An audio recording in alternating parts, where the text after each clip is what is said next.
All right. It's 8 o'clock. 8 o'clock in India.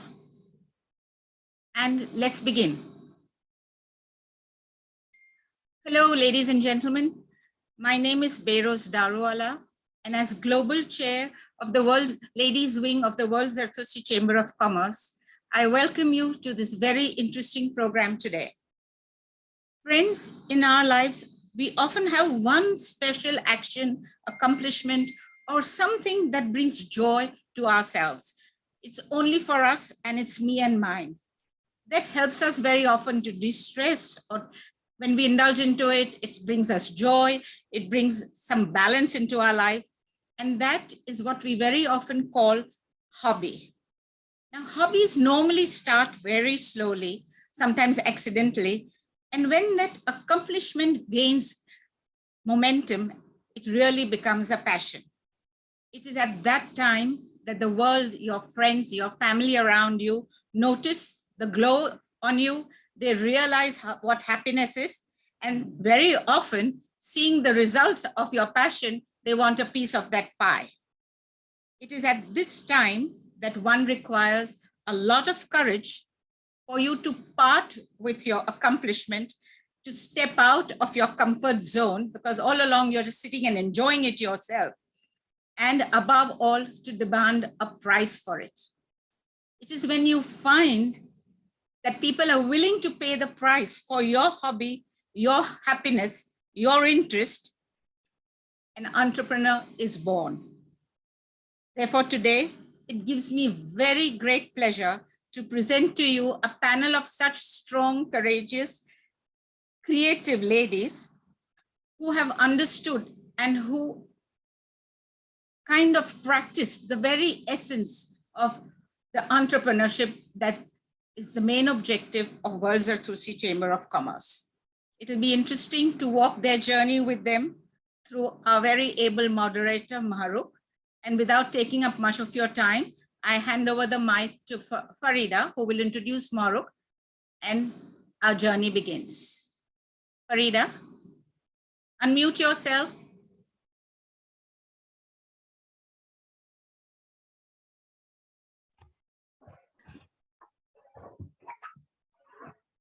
Ashish, please unmute Farida.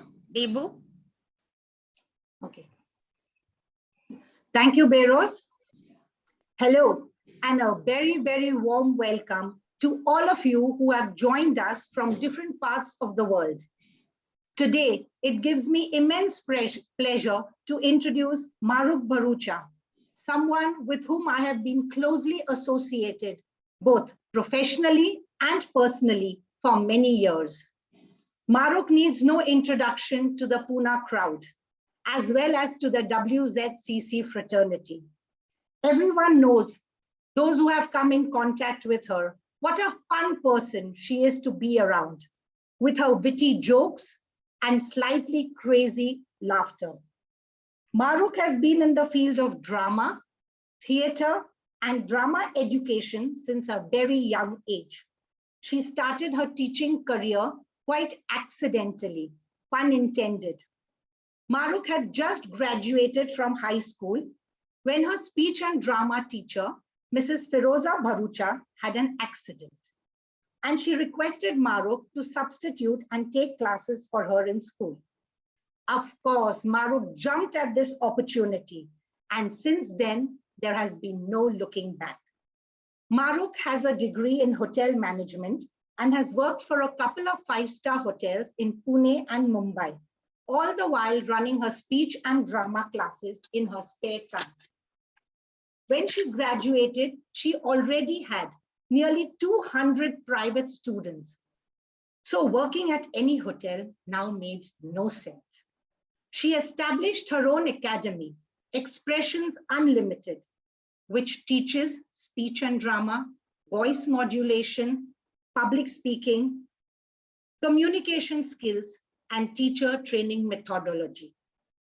Her company, Kavi, offers training in ESL, management, aviation, and hotel industry soft skills. And in all this, she uses drama as a training tool. Mahrukh has produced, directed, and stage managed hundreds of plays, street plays, and skits, which she uses as teaching and teacher training material. She is the All India representative of UK's oldest drama school, LAMDA, London Academy of Music and Dramatic Arts. She is a passionate traveler, and in her spare time, she loves to cook, bake, and listen to music.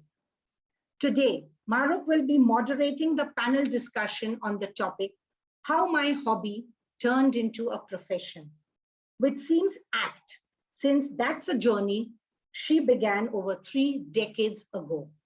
Now I hand over the forum to Mahrukh. Let her take the program forward in her own fun way. Mahrukh, over to you. Thank you, Farida. Good evening, everyone, and good morning if it's that time of the day for you, in whichever part of the world you are. I'm delighted doing this panel discussion today, and it's an honor to be asked to be the moderator, because like Farida rightly said, this is a journey that's extremely close to my heart. Hobbies need a lot of time and resources to develop. So whether it's our parents paying for that, or we pay for it ourselves, taking a talent and honing it into a skill is an expensive journey in terms of time, resources, and energy. It also needs a lot of courage to take the leap and to decide to either go solo or go into a partnership or form a company and actually start going pro or professional. And there's always a lot of discipline that needs to keep one on the track when one realizes that, okay, if I'm going to make this leap, then I'm my own boss.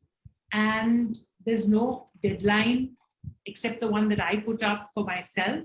And there's no boss hanging up, his Damocles sword over me, his or her. And therefore, the self-discipline comes into play in a big way. There's a lot of different skills that one suddenly realizes one needs to acquire.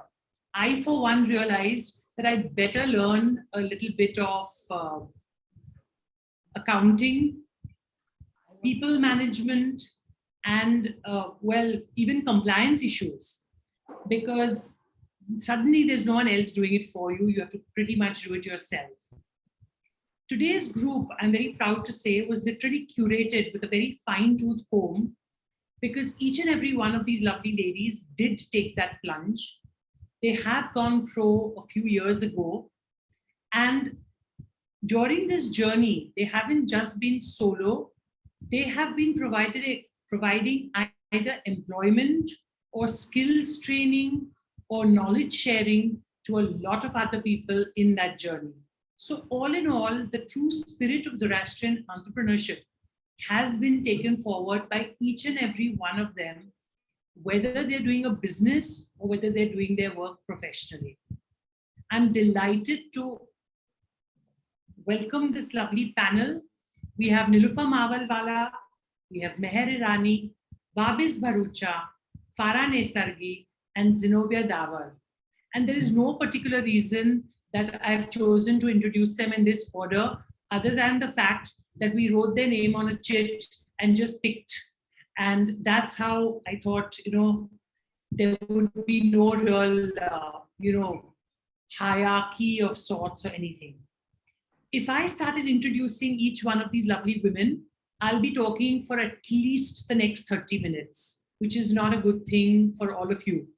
So I'm going to leave the ladies to introduce themselves and, in a way, focus on what they feel is important in this fabulous journey that they have embarked on.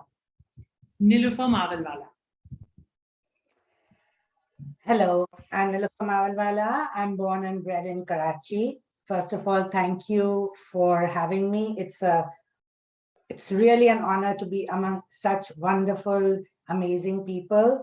I think Beros explained how it is to be an entrepreneur without ever having thought about it in the perfect manner. And thank you, Beros. I was born in Karachi in the Vanya family. My parents are Shireen and Jamshed Vanya. I'm born in a family with many, many doctors, over a dozen at a time when I was born. And my grandfather, my father, my brother. It was an unspoken expectation that I would also become a doctor. But there was no real pushing or pulling or a discussion about it that I had to become one. I went to the mama school and opportunities rose, and there was a new division coming up for commerce, and I was in the first batch. We were made to feel that we were kind of chosen to be allowed to join that group, and I did. I went on to do my BCom. I did an internship in HSBC. All of this just proved to me that this was not my calling. I don't mean to say that any kind of education is ever wasted. I'm not saying that at all. But it definitely was not me. I could not sit in one place from 9 to 5. I could not have a boss hanging over me telling me what to do, constantly being harassed. I just was not that person. And I am so happy that I found that out at that time. Cooking was just a hobby, a passion. I am born in a family where everybody just loves food. Everybody wants to cook. My mom was an excellent, excellent baker. My father, a doctor, a well-known person. He could cook and he loved it. My brother can cook, my aunts can cook, my uncles can cook. So it was just very normal and natural for everybody to sort of try and cook a little bit here and there. Growing up in Karachi, we used to wait for my Fui from Bombay to come because she used to come and have cooking demonstrations. I was the little sous chef and I loved it. She taught us how to cut a chicken with a scissor or clean a fish, something that you don't really learn in your kitchen. After that, I decided one day that I wanted to teach cooking. But it was not kind of, let's do this professionally. I was a teenager. My parents had gone away. I was looking after my grandmother and I was bored. So I organized a little group of friends. So they were like 9 years old and we all had this little cooking course. It was a 6-week course. I remember this clearly. And I absolutely had the best time of my life. And so did they. I had to remember that they were little. We were not allowed to use knives. So we made jam and we made crepes and we made roast chicken and simple things. But to this day, I remember the joy it brought me. And in my heart, I knew that this is what I wanted to do, but I had no plans. I had no plan of action. After my BCom, I got married. I had 2 children and we moved to Dubai. There in Dubai, I was not really allowed to work because I was on my husband's visa.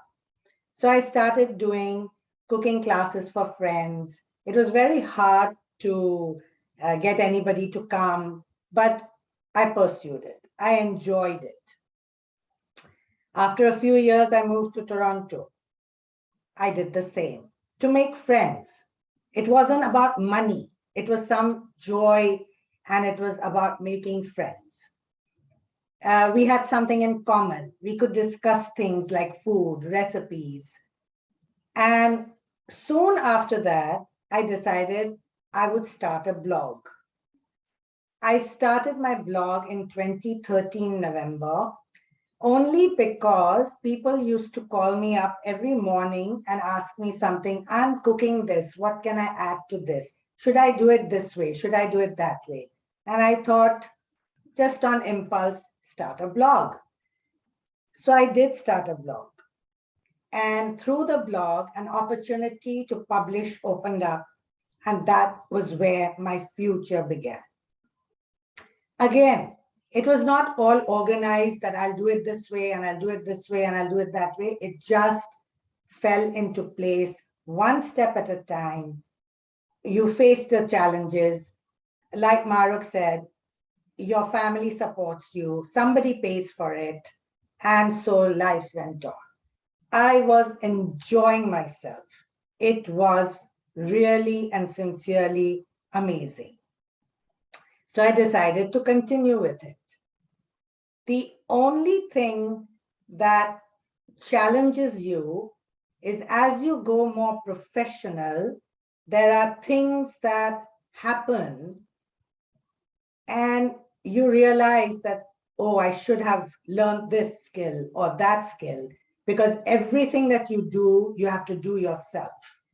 And for me, photography, so I had to learn food photography to better myself, and being professionally untrained. I never went to a culinary school. So these were the two hurdles that I have to constantly battle with. But they are not a battle, they are a challenge.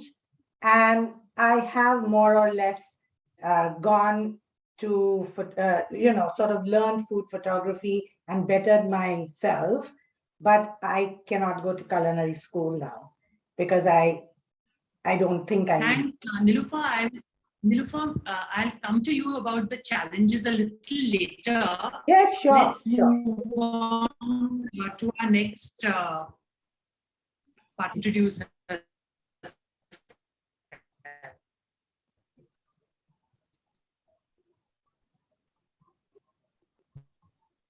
Thank you so much.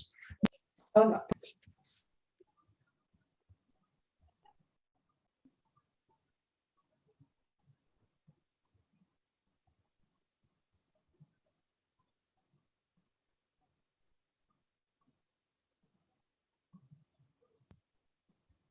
Meher, if you can unmute yourself and please start. Welcome, Meher. Sorry, your voice is not going through. Am I audible now? Yes. Okay, thank you, Mahrukh auntie. Also, Niloufer auntie, it was truly inspiring listening to your story, how you stepped away from the family lineage and started your own. Really light years ahead. Before I start my story, I just want to take a moment to express my gratitude that I'm able to share this space today with all these beautiful self-made ladies. I'm truly humbled and honored. Thank you so much. So hi everyone, I'm Meher. I'm from Pune, born and brought up over here.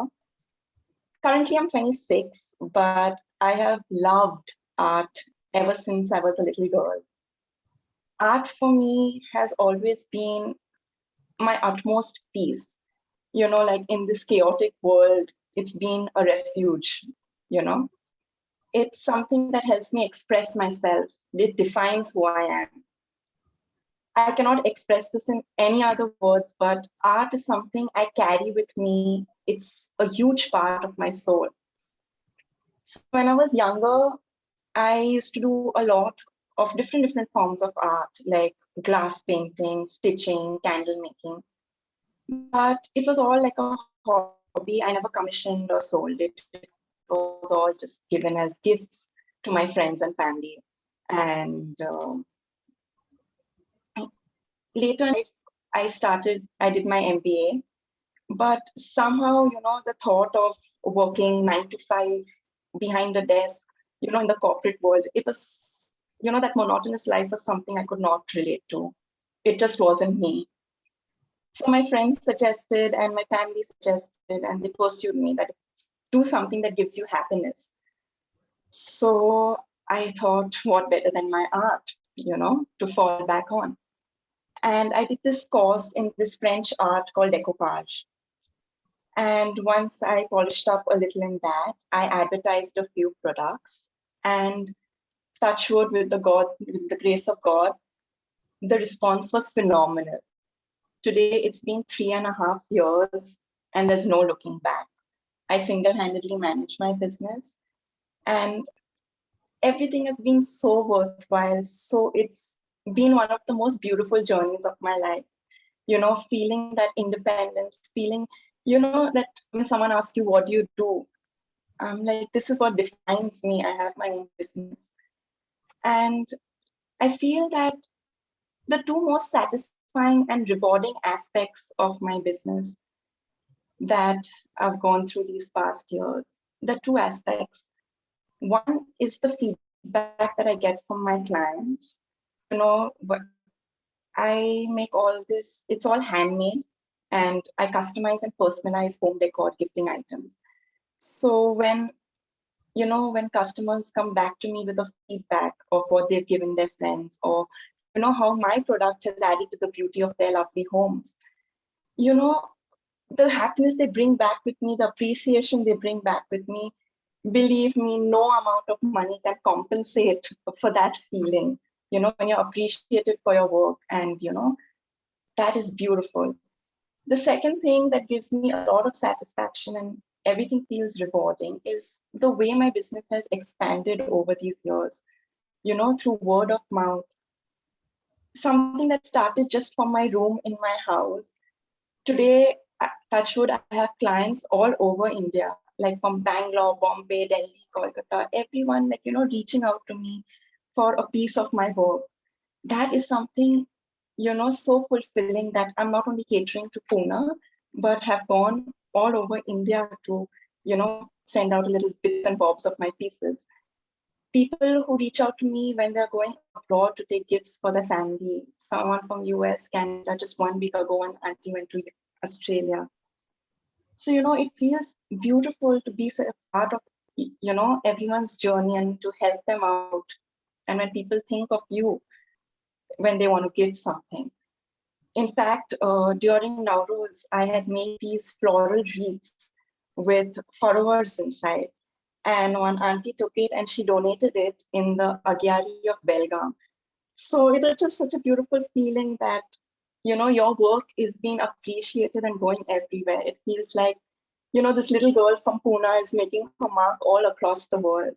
So that is very rewarding, very fulfilling. And, it truly does justice to the name of my business, which is Miraki by Meher. Miraki means leaving a part of your soul, leaving a part of you in whatever you create. So I'm Meher, and this is my story. Thank you. Thank you. Thank you so much, Meher. I've lost the connection from one of the devices, so I've lost track of who I'm supposed to invite next. Yeah, it's me. Oh, lovely, Vahbiz. Yeah. Vahbiz Bharucha, ladies and gentlemen. Hi guys, my name is Vahbiz Bharucha. I am born and brought up in Pune, third child to Baman and Armin Bharucha. Some of you might know them. And niece to Farida Pajnigar, who is on this call. Neighbor of Mahrukh Bharucha, bang across the road, as well as Tema's uncle. So this is my little family background here. Well, I am a physiotherapist by profession. I've been practicing for the past 6 years now.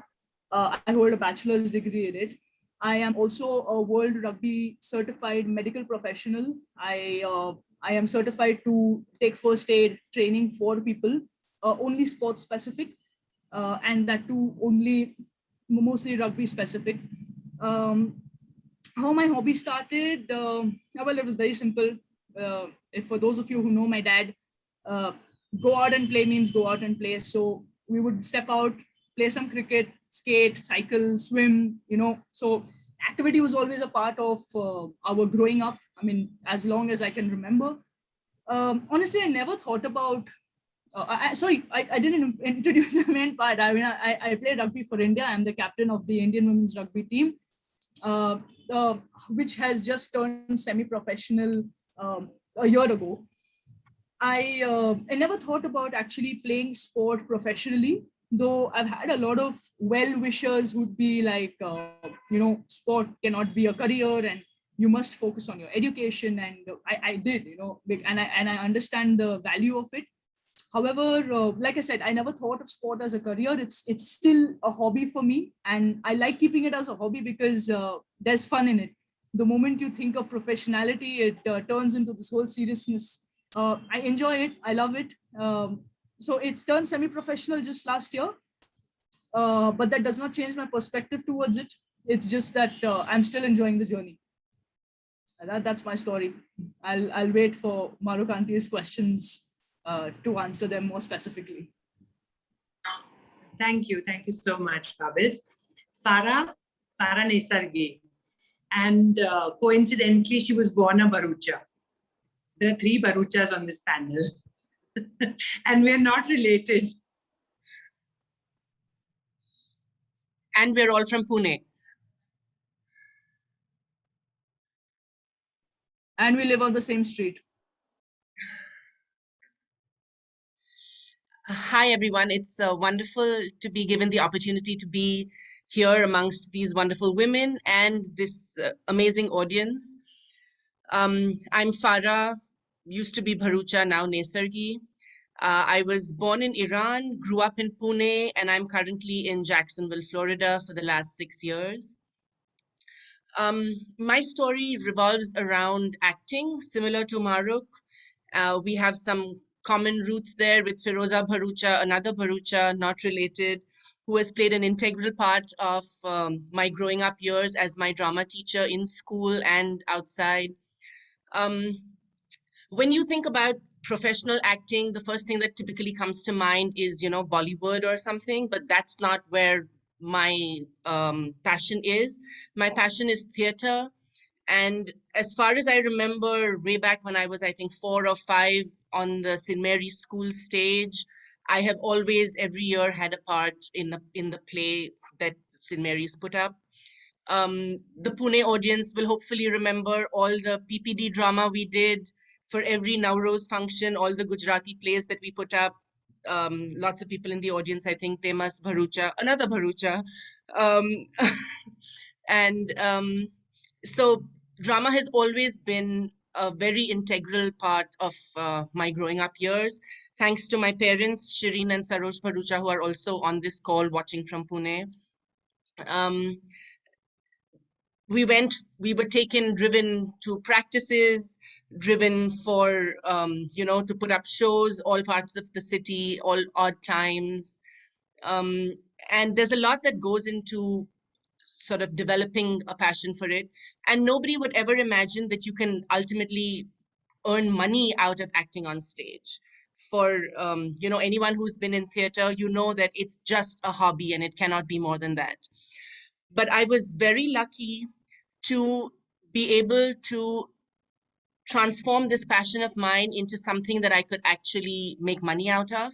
What I do is not something that's very heard of or well known. I play a role called a standardized patient at the Mayo Clinic over here in the US.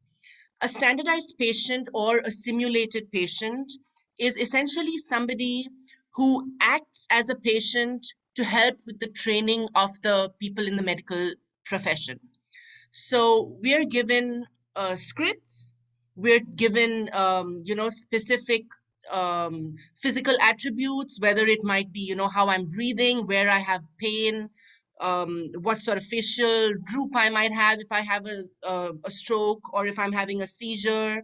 So there's a lot that actually goes into it in terms of actual physical acting skills. And it's very rewarding because it's training the current medical, the people in the medical field. It's doctors, nurses, physical therapists, occupational therapists, emergency, people who are in the ambulances, the emergency people. So it's extremely rewarding to know that you have a small bit part to help them to essentially expand their abilities. So the kinds of, very quickly, since we have a strict time limit, the kinds of scenarios that we do range from communication scenarios where the providers, doctors or nurses are trained how to give bad news. If somebody has cancer or somebody's essentially going to die in the next 2 weeks, they are trained how to do that empathetically. And we play the patients and give them different responses. You know, some people just freeze, some people break down, and they have to learn how to deal with that. And for them, it's a safe space because they're learning how to do that with a standardized patient. It's not a real patient. They know that, okay, this is a safe space, I can make mistakes. And then of course there's faculty that is watching the entire thing and trains them on, you know, what they can do better and how they can do it differently. So there's communication scenarios, there's scenarios that help people to, you know, like leaders on how to deal with team members that aren't really working the way they should be. In the US, it's very, people are very mindful of, you know, what you say to somebody. I feel in India, it's much more bindas, where you can just tell someone, you know, you're not doing your job, just do a good job. Over here, people are so worried about how they say things, and that's training that they receive with us as kind of the guinea pigs. Some of the other stuff that we do includes seizures or a stroke. You know, very often I have to sit throughout the entire session with my mouth drooping and my hand is unable to lift up and I have slurred speech. So it's phenomenal, the kind of stuff that we have to do just for the patients to be able to then diagnose what's going on. Let me quickly show you a couple of pictures. You know, a lot of our training includes moulage, which is makeup to make the whole thing really as realistic as possible. The place that we do this also in our simulation center mimics the hospital rooms as closely as possible so that the providers know that, okay, you know, this is where I'm actually working. My oxygen supply is here, my saline is here, you know, and all the medications. So let me just quickly show you some of the moulage that that we go through and what it looks like.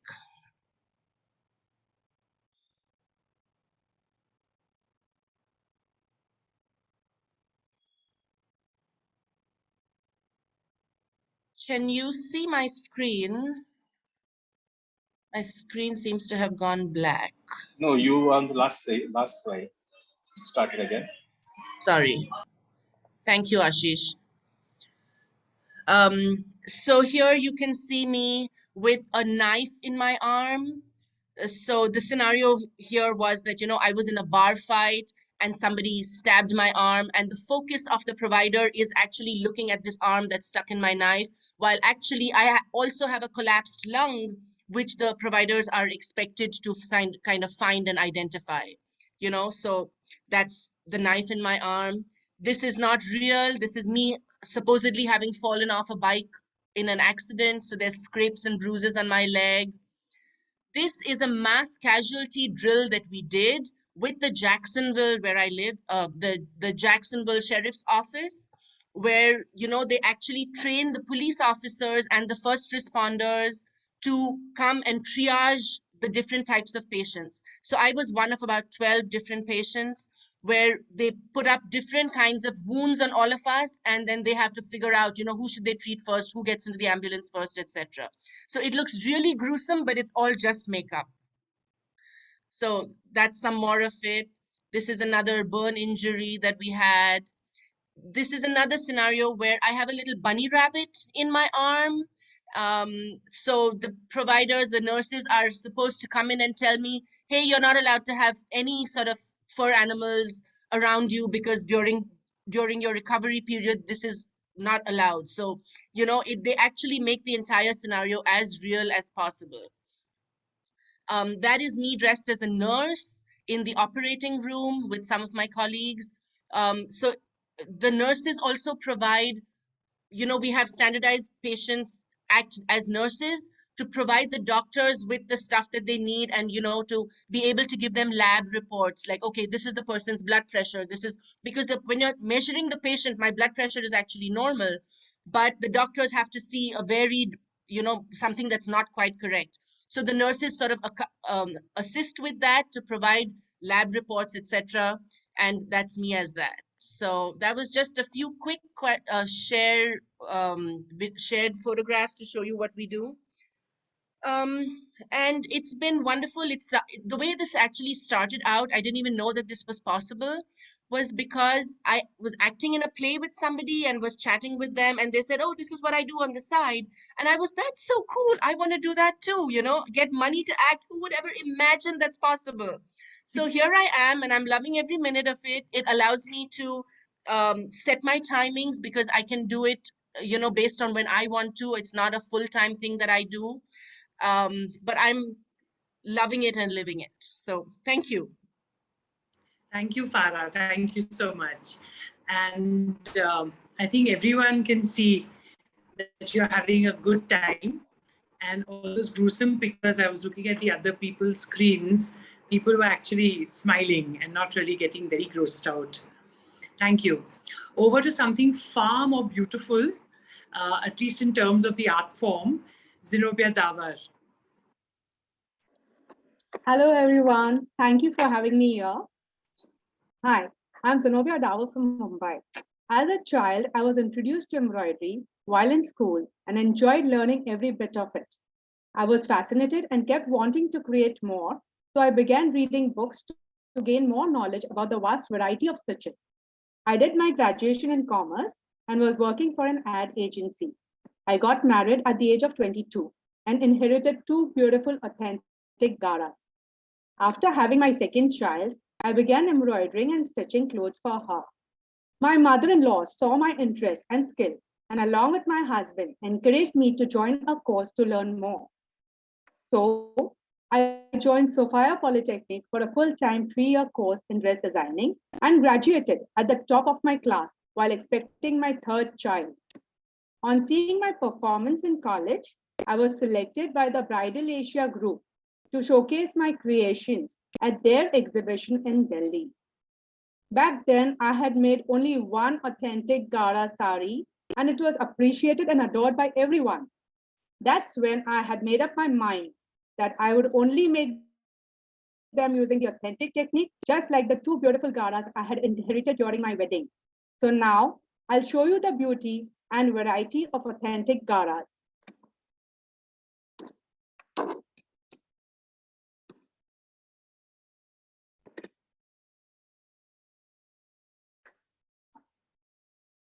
Yeah.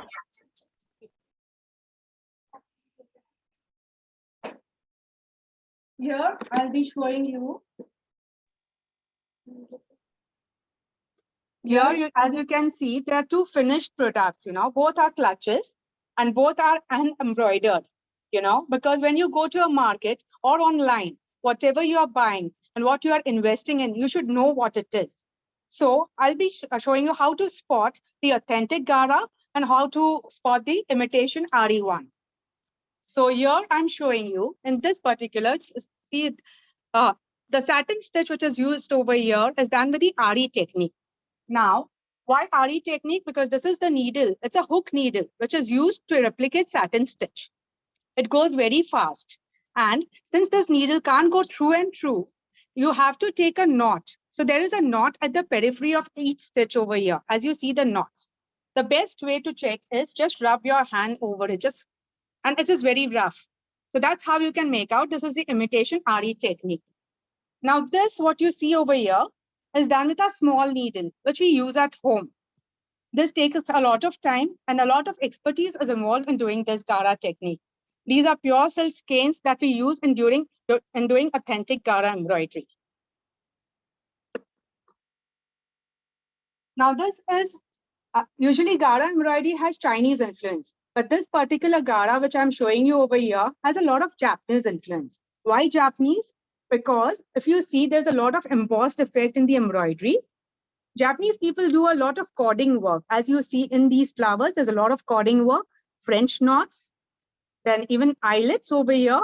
And what you see over there in the leaves, they are not straight stitches, These are not straight stitches. They are bullion stitches. It takes a lot of time and effort to create something like this. Over here, as you can see, this is a beautiful embroidery done in French knots. Focus on the border. The border over here has a number of French knots, and it was handed over to me in a tattered state, I restored this entire border. Then I made a pallo with French knots. This is the bird. Each French knot is done with one thread, and it took over 18 months for me to complete this sari. Zenobia, we'll come to the details a little later. Now, this Are particular you kind Gara, of done with your introduction to the journey that brought you here? this particular Gara.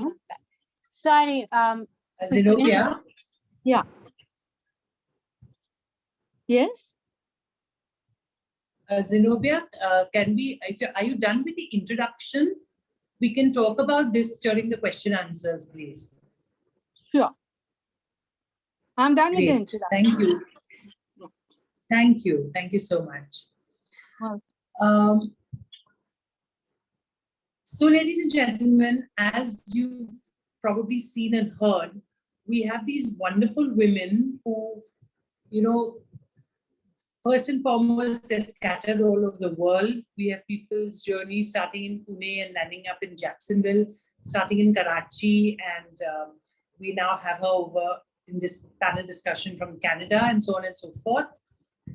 There's a lot of us who are from Pune. The point is that they've all taken on this journey and embarked on it fairly bravely.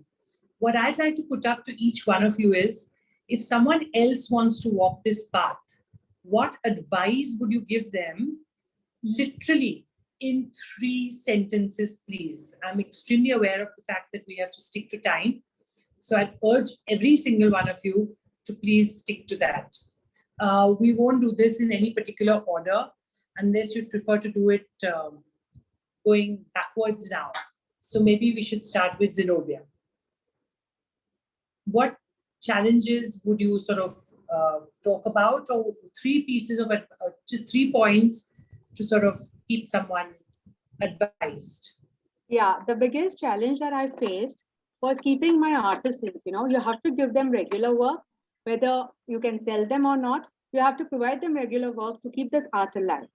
That is my first challenge. The second was to market this art.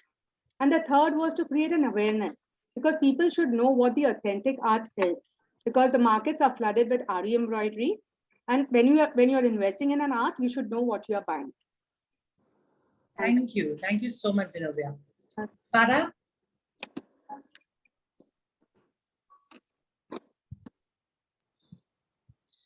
So, in terms of challenges, over here, it's primarily been because this is the medical sphere for me.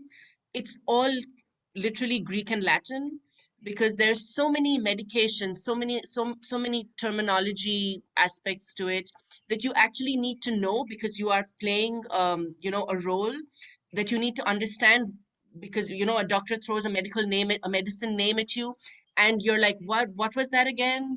But if you're the nurse on that scene, you jolly well know what that medicine name is. So that's been kind of pretty challenging to learn a lot more about the medical space. In terms of what people should do if they want to do this, there are so many retired people over here who do this to keep themselves busy. And it's a great way because it allows you to choose your time. You are actually playing a patient, and as a retired person, you probably have been through some of those medical scenes yourself during your life. So it's a wonderful way to keep yourself busy and to just go ahead and have a great time. That's all I have. Thank you. Thank you so much, Farah. Vahbiz? Yeah. Anything that you can tell someone who wants to pursue your path? Yeah, certainly. I mean, the challenge for me is I'm a foodie, and it's always a challenge to keep myself fit then in that form. But I still managed to do well.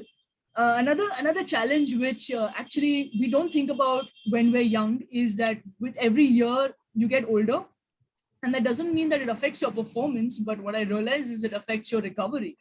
So back in the day, run onto the field and then run off and then just go and attend college was not a big deal. But now run onto field, run off, go to college, but the next day be like, oh damn, I should have stretched.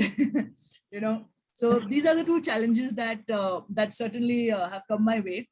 In terms of advice, I would say that whatever your passion may be, I mean, but specifically for sport, You must keep hitting at it, because globally sport is not the first choice for people. They certainly do look at other more I don't know, lucrative career options, or more options where there is no risk involved physically. So my advice is, number one, be patient. Number two, keep moving forward. Don't cry about, oh, I didn't get selected, and oh no, it didn't work out for me, so then I'm just going to give up. So be patient, keep moving forward, and don't give up. That's what I would want to tell anybody who wants to pursue sport. And I'm saying it in very simple language, but it takes everything out of you. Yes, of course. Thank you, Vahbiz. And I think Farah is already following the be patient part of it, pun intended.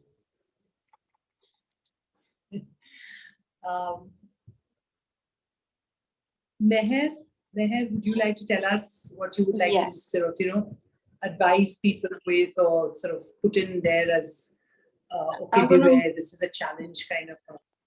Right.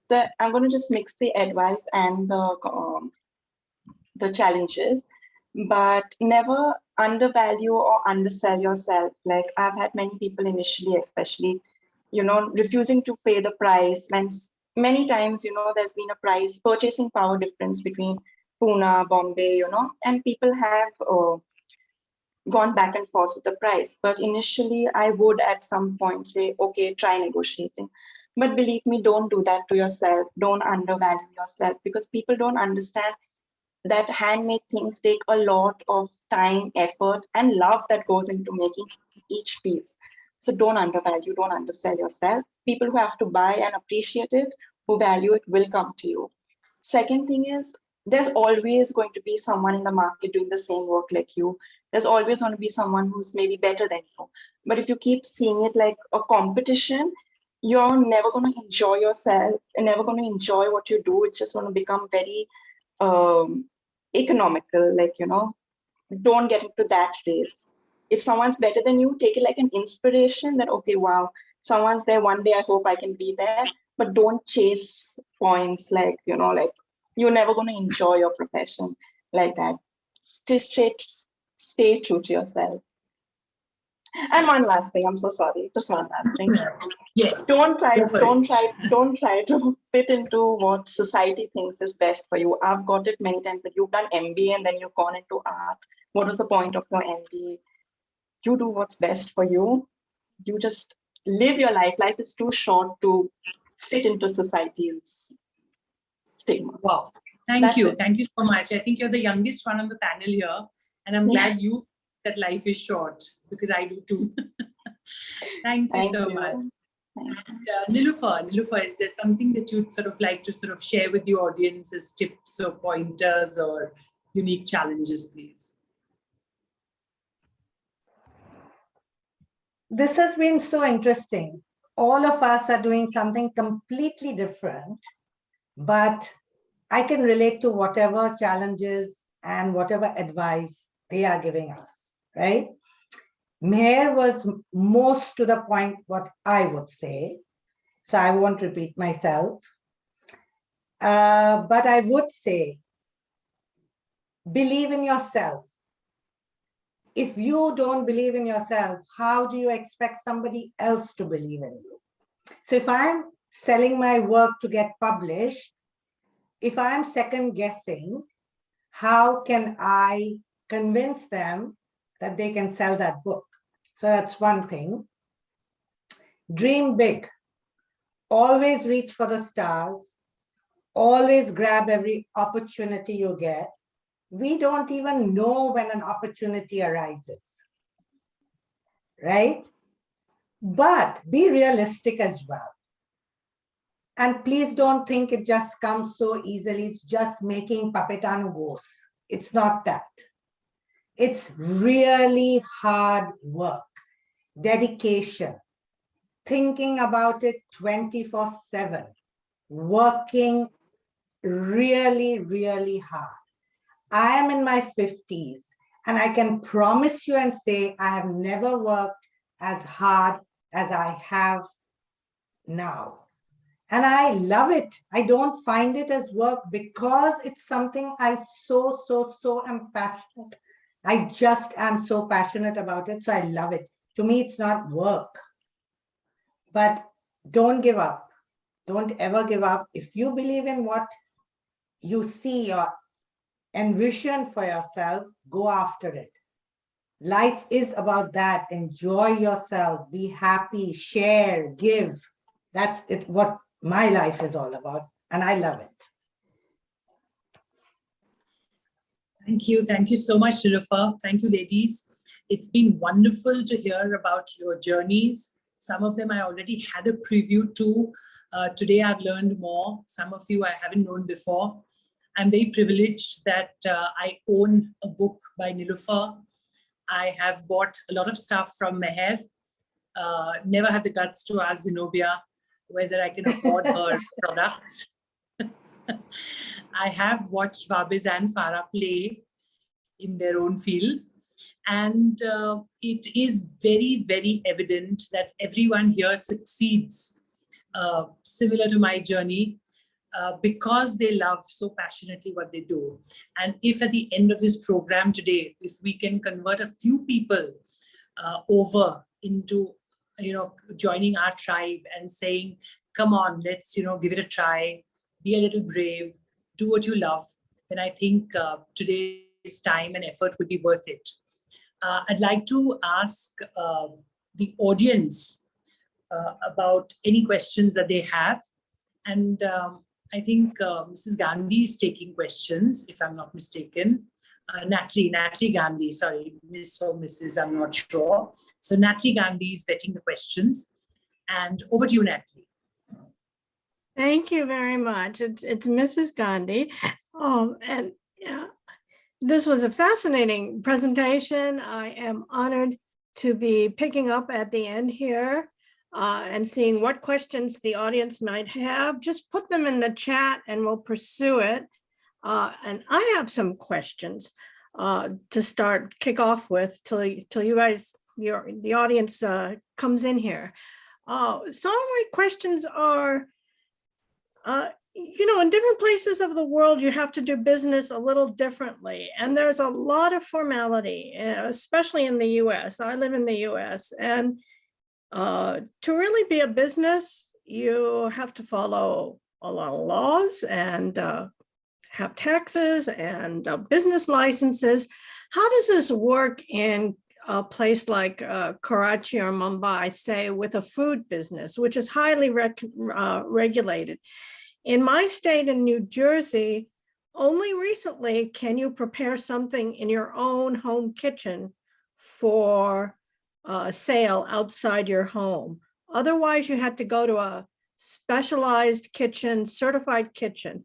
So, and even at our Dari Mayor in New York, you can't just go in there and make food. It's pretty highly regulated. So maybe you could comment on that. And then I have a few more questions. So yeah. Maybe Niloufer, could you tell us how it works in Pakistan? Yes. So I haven't done this in Pakistan. Like, we are allowed to teach from our home, but even sales, there's no real regular. I don't know. I haven't been there for 25 years. Oh. But in Canada, there are regulations. And in the UK, my daughter does the same thing. They actually have people come to your kitchen and certify it. And you get that certification every year. You renew it. So it's basically safety, hygiene, stuff like that, right? Like a restaurant, but on a smaller scale. I don't actually cook and provide, so I don't have to do that. I teach. That's like my thing, right? So okay. Different. But yes, it is different in India, Pakistan, and different here. But I think they also must be having a few laws, and it's not all that simple. Right. And you're in Canada now, is that right? I'm in Canada. I write cookbooks. I sell cookbooks. So again, it's not food. It's food related, but I'm not actually preparing the food and making people eat, right? I see. Yes. And how about some of the other businesses? What's involved in formalizing the businesses? And do you actually make your business into a legal entity, or do you do like independent contracting work? Can anybody comment on that? Are you guys familiar with that, about independent contracting and how that works? Anybody? Mine is legal. Mine is Niloufer's Kitchen, which is Right. I pay So taxes. you have an actual entity then, I mean, with a business name and everything. Yes. Yeah. Right. Right. Okay. What other I know questions? that, Natalie, I know that Meher has her own legal entity, business name, Meraki. I know Zenobia has that. Right. I don't think Vahbiz needs to have a business name. She's a qualified So- practitioner. So I have a license. Yeah, so I have a Right. license Yes, to that's what I practice said. You have physiotherapy. Yeah. Of course. Yeah. Of course. Very interesting how it I don't works. think there's any One people around question who we are have coming controversial. up that sort of relates to this is, do each of you have websites for your work or for your endeavor?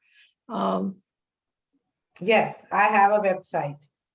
Mine is a blog, but it goes as nilouferskitchen.com. And actually, I'm just waiting for my millionth hit.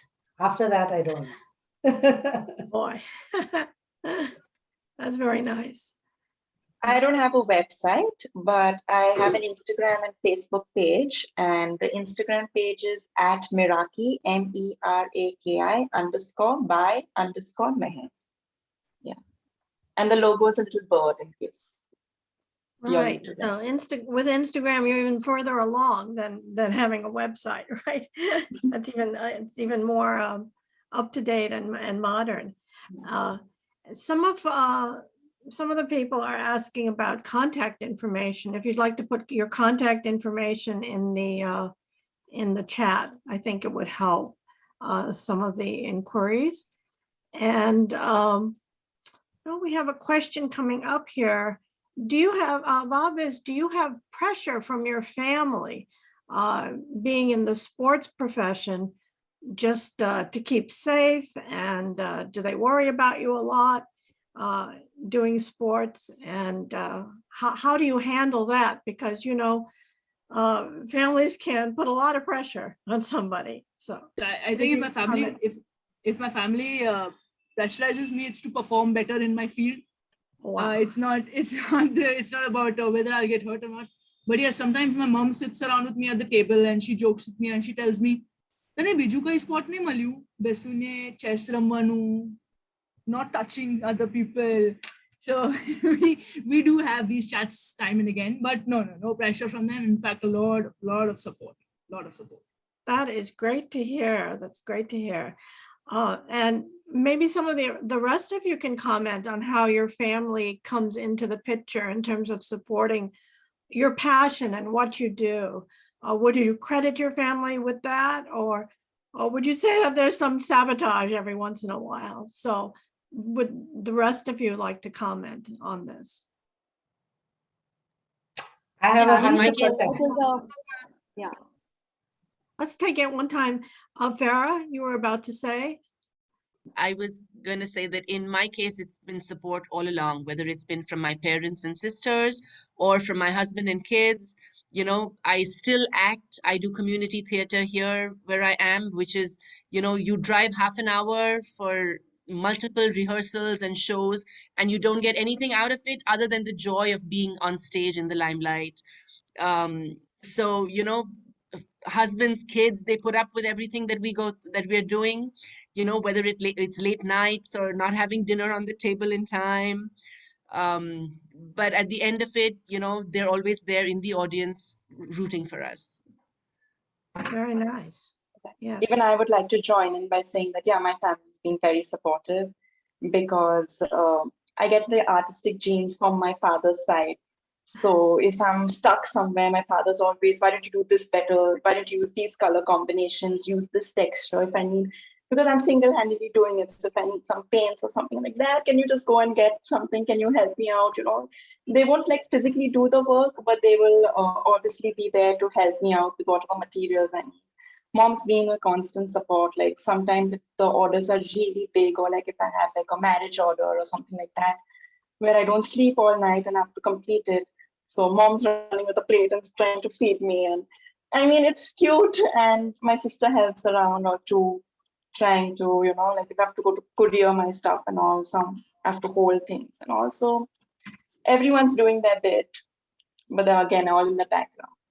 And they let me shine. Yeah. Zenobia, would you like to answer this one as well? Zenobia? Yes, because this was actually, I took up my fashion designing course after the birth of my second child. As I was stitching at home and my mom-in-law encouraged me, she said, stitching and embroidery goes hand in hand, so why don't you do a professional course? It was not an easy task, raising two children and doing college simultaneously. And I got full support from my family, my husband and all. And that's how I am today. I took one day at a time, put in your best and leave the rest to God. That's the way I lead my life. Very nice. Well, we have an interesting question from our Rustam engineer in Houston, and he has asked, would each of you approach it the same way and do the same thing if you were the sole income support for your family? How would you adjust in that case if you were the only income earner? Anyone want to take that question? Yeah. May I start, if you don't mind, since I get first dibs. Okay, go ahead, Moderator. Yes. Thank you. Yes, it's possible. It's possible. It just becomes a question of upscaling. And this question has actually come up several times in my life, and I dare say pretty much very little changes. It would just mean that, okay, I have to work a little harder or maybe longer hours, but I don't think I would do anything differently. Over to whoever wants to answer that. Very nice. Is there anyone else who would like to comment on this? I think I'll second with Mahrukh aunty about just basically upscaling your hours of work. It's certainly possible to feed your family by pursuing your profession. Your passion, but it requires a lot out of you. And if you're willing to give that, there's no obstacle in your way. That is good to hear. None of you sound like you're frightened by this question. Very good. And we have a nice question from a Khurshid asking. I think Natalie, I think this, may I just intervene again? I think this question stems from the fact that most of us have chosen not to work full time. A lot of us see this as, supplementary income, or where a choice has been made that, okay, one of us needs to be at home a little longer or more because of the kids. Especially in my case, I chose to have kids, and therefore I chose to sort of, take a backseat in the crazy race for income generation. But having said that, that was never,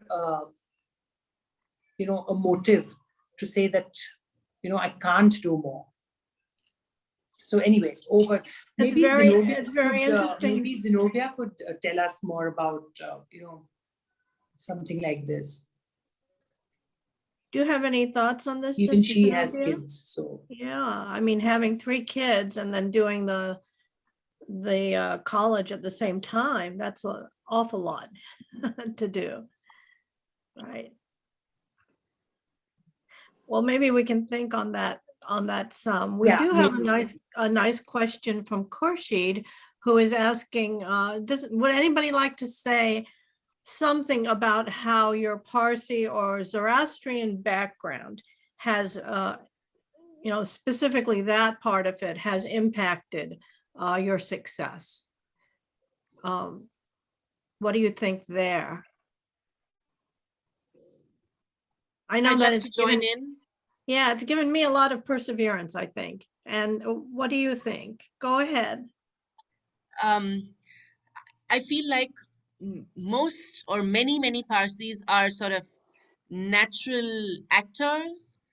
You know, we have it in our genes to be, you know, to be able to speak to a crowd, to be able to, you know, put up a performance, to so I think that's played a big part in what I do.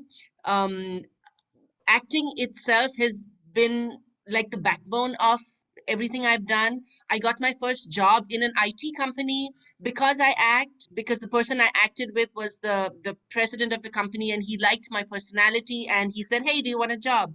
And that's how I got into an IT field before I was doing this in India. I worked at Extensia for several years. I'm still on their roles with Umeed and Nazneen Kotawala. They're again popular names in Pune. So the coming back to the Parsi or Zoroastrian background, over here currently I use it because very often they want patients who don't speak English, and they want the learners to be able to deal with someone who speaks in another language. So I will promptly break into Gujarati or Hindi, and you know, those people are flummoxed and they have to get a translator, and that's how I currently use it in my job. Thank you. How I would about like the to, rest of you? sorry, can I add to that? Yes. Thank you. I feel we as Parsis, and I don't mean to stereotype any other religion or community, but I think we are a little, our tastes are a little different and more elegant, more, I think Zenobia will agree with me on this. You know, our color palettes are, we're more elegant, more a little, not classier, I would say, but we're not too loud in our approach, like not gaudy types, you know. That makes us a little class apart from other people doing similar things, you know. It has a very subtle, elegant, beautiful way of going about with things. Yeah, we're lucky in that we have a somewhat of May a I say cultured something? approach to things. Yes, yes.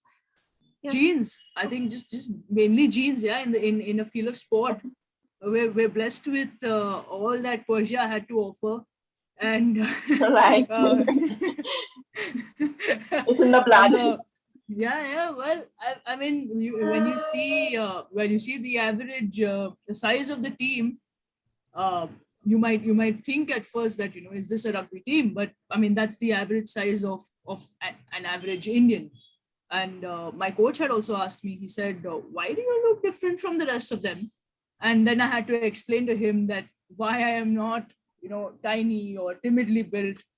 But yeah, genes, certainly.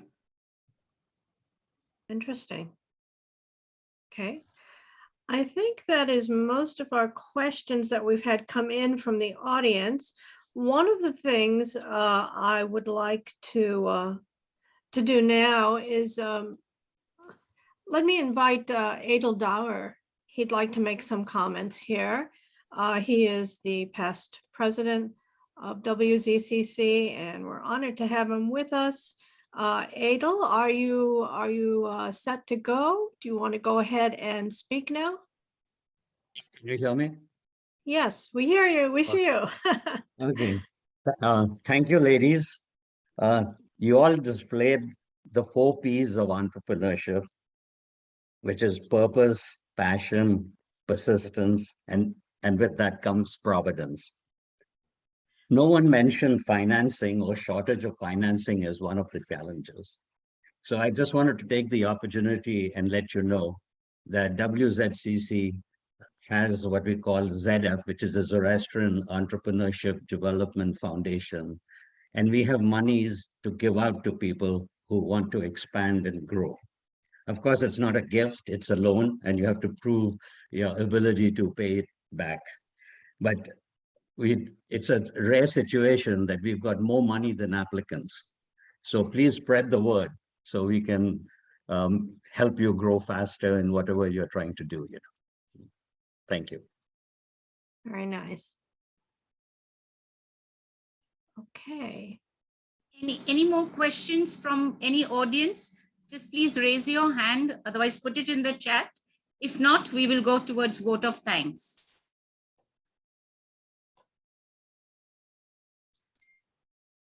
I know that when you do something and make something, you love it so much. Is it hard when a customer takes it?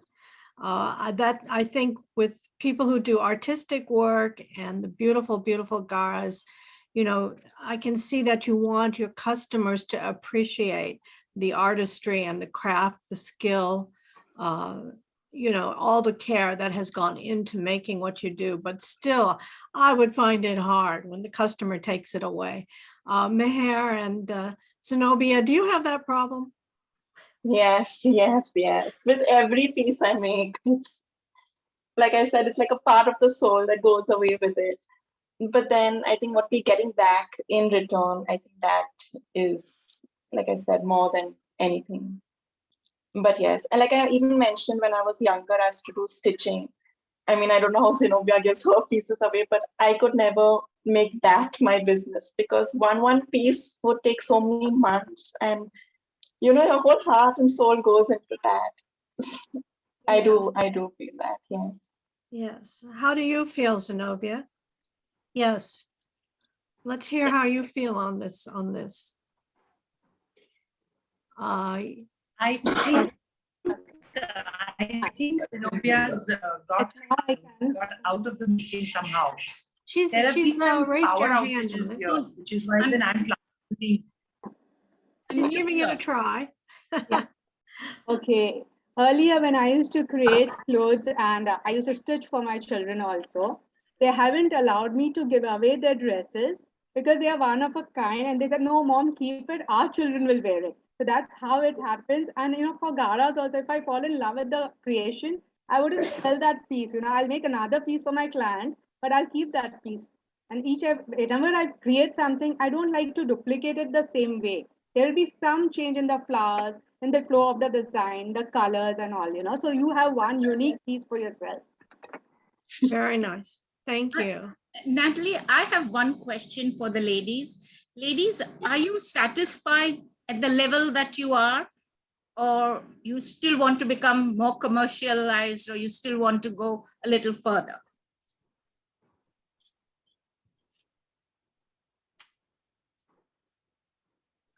I mean, Cuisine, like are you planning that I might have a factory at one day, or I might have multiple artists sitting and, you know, making it into a real same piece, different multiple pieces of that kind? Or you want to stay where you are? I bet their answer might be, if it happens, it happens. But all along the way, as long as their passion and happiness stays on top, you know, and their success, maybe that's how they would approach it. Behrouz, I would like to answer that, please. Okay, certainly. So everything is evolving and changes all the time, right? So where you start and where you end will be different, and that's part of the journey. For me, it started with cooking, and it didn't matter it was Parsi, not Parsi, whatever. But now it's become this mission to help our cuisine come onto a global platform. It's not easy, it's not simple, but it's a dream. And every day you want that to go further. So for me, especially through COVID, it really, really helped, because the Zoom classes and everything proved that people are interested in our cuisine. And people living in India and Pakistan are taking it for granted that you eat Parsi food. But people who have moved away to the West, to Australia, North America, Europe, they don't. They take it as a sort of a, let me learn. Where can I learn? How can I learn? And there is this total revival that is coming up. And it's absolutely amazing to see it. It's really, really heartwarming. It pushes you to work harder. So now that is the next step. That just the Parsi shouldn't be knowing what Parsi food is. It is a regional Indian cuisine now, and because of every other region trying to put up their food, it's not any longer Indian food that people talk about. It's Gujarati, Maharashtrian, Bengali. So now is the time to put us on the map as well. Great, thanks. That's just what I was looking for. Thank you. Thank you. Are we done with the questions, Natalie? Then we can pass on to Ketayan for vote of thanks. Well, there is one more I see from Percy Master, who asked, how do you do this great passionate work and balance that with family life at the same time? You know, your hands must be very full and very busy. So would anyone like to comment on that? I would like to say one thing. When you are passionate and you have a family life to balance, it goes hand in hand, because first you have to put your family, and your passion will already take you, because you are already doing your work, you know. But you should never neglect your family. Your children come first.